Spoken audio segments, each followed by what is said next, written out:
বাংলাদেশের প্রধানমন্ত্রী হিসেবে প্রথম বিদেশ সফরে যাচ্ছেন তারেক রহমান। কোথায়?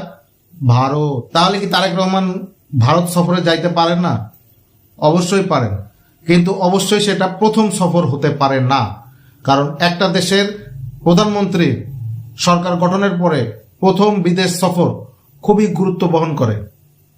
এতে প্রমাণ হয় যে সেই দেশের এলাই কারা, বন্ধু আসলে কারা।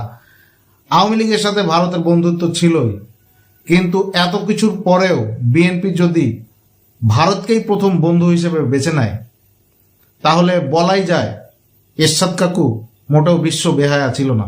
আরেকটা কথা বলতে চাই, তারেক রহমানের বাংলাদেশে 25শে ডিসেম্বর আসার ঘোষণা করা হয় 11ই ডিসেম্বর 2025 এবং 12ই ডিসেম্বর হাদিকে শুট আউট করা হয়।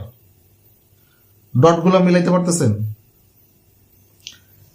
সেই হাদির খুনিকেই ভারত এখন ঘোষণা দিচ্ছে যে ফেরত দেওয়া হবে।